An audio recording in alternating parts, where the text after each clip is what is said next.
इनके पिताजी शुरुआत से ये चाहते थे कि इनकी स्कूलिंग इस तरह से हो कि कल को ये यहाँ पर आईसीएस सर्विसेज में जाएं। आप जानते होंगे आज भी देश में यूपीएससी की परीक्षा को, साथ ही आप जानते होंगे, एक विशेष परीक्षा माना जाता है। तो आज भी बहुत सारे लोगों का ड्रीम होता है यूपीएससी को पास करना, उसके थ्रू जा करके वहाँ सर्विसेज में आईएएस, आईपीएस, आईएफएस, आईएफओएस आदि आपका सर्विसेज में जाना। तो उस समय इनके पिता की भी यही इच्छा थी। ये उस समय पर परीक्षा होती थी आईसीएस के नाम से, इंडियन सिविल सर्विसेज के नाम से। तो बहुत अच्छे से पढ़ाई की, और सुभाष चंद्र बोस खुद बहुत कहते हैं इंटेलेक्चुअल पर्सन थे, उनका आईक्यू लेवल बहुत ज़्यादा था।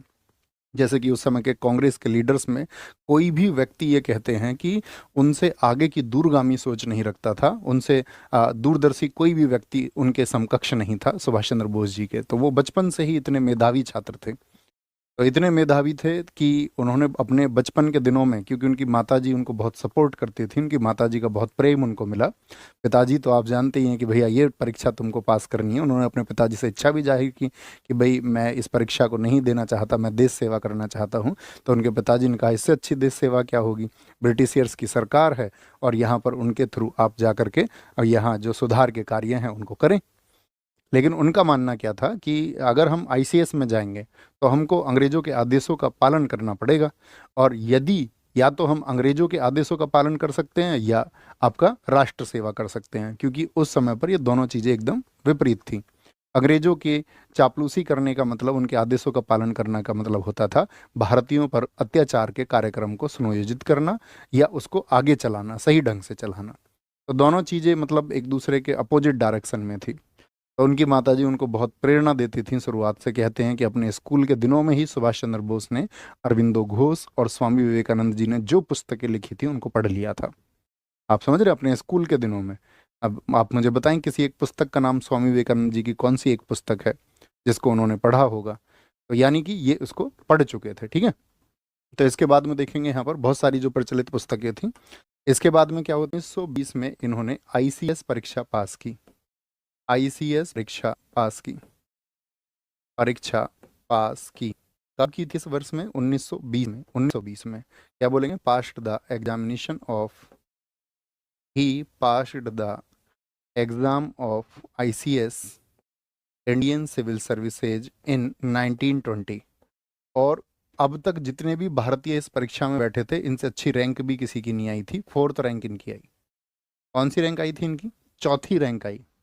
यानी कि इनसे पहले आईसीएस में सफल होने वाले भारतीय तो थे। जैसे कि हम यहाँ पर आपसे पूछेंगे, हमने पॉलिटी में आपको बताया था कि पहले व्यक्ति कौन थे जिन्होंने आईसीएस परीक्षा को पास किया था। तो बहुत सारे लोग थे जो पहले से पास कर चुके थे, लेकिन इनसे अच्छी रैंक किसी की नहीं आई थी अब तक, किसी भारतीय के द्वारा प्राप्त सबसे अच्छी रैंक थी। ठीक है, तो एक ही वर्ष में इन्होंने इसको पास कर लिया था। एक ही वर्ष में 1919 में लंदन गए तो वहीं होती थी परीक्षा, और बाद में क्या बोलेंगे 1921 में नौकरी छोड़ दी। 1921 में नौकरी छोड़ दी,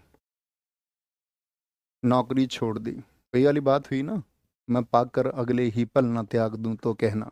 नौकरी छोड़ दी, ठीक है। He left the job, left the job, left the job in 1921। 1921 इनके भाई थे, उनका नाम था, इनके भाई का नाम था शरत चंद्र बोस। तो अपने भाई साहब को यानी शरत चंद्र बोस को इन्होंने एक लेटर लिखा, और उस लेटर में लिख लेना यहाँ पर, पत्र लिखा किसको, पत्र लिखा अपने भाई को। क्या नाम था उनका, इनके भाई का नाम था शरत चंद्र बोस, भाई का नाम था शरत चंद्र बोस। और शरत चंद्र बोस को ये पत्र लिख करके कि भाई हम इस नौकरी को नहीं कर सकते हैं, ठीक है। ज्वाइन हुए कुछ ही दिन हुए थे, कुछ ही दिन, पद भी नहीं संभाला था। तो क्या बोलेंगे, इनके पिताजी ने इनसे कहा कि भाई तुमको जो है इतना यार बंगला मिलेगा रहने के लिए। आप जानते होंगे आज भी देखिए कितनी फैसिलिटीज़ मिलती हैं जो लोग यूपीएससी परीक्षा को पास करते हैं। तो इनसे कहा गया कि भाई आपको इतनी सारी चीज़ें, सुविधाएं मिल रही हैं, तो इन सुविधाओं को तुम छोड़ करके क्या प्राप्त कर लोगे। लेकिन कहते हैं ना, जो देशभक्त लोग होते हैं, जो जुनूनी लोग होते हैं, जिनको देश से प्रेम होता है, और उनके लिए दुनिया में फिर कोई और बड़ी चीज़ नहीं हो सकती देश प्रेम के मुकाबले। तो उन्होंने उस देश प्रेम को चुना। अब मुझे बताइए 1921 में कौन सा आंदोलन चल रहा था देश में, तो उस समय पर चल रहा था असहयोग आंदोलन। तो ये असहयोग आंदोलन में जाकर के शामिल हो गए, असहयोग आंदोलन में शामिल हुए, और वहीं पर इनकी जो मुलाकात हुई वो चित्तरंजन दास जी से हुई, जिनको इन्होंने अपना राजनीतिक गुरु माना था। तो ये तो सब जानते हैं, हम आपको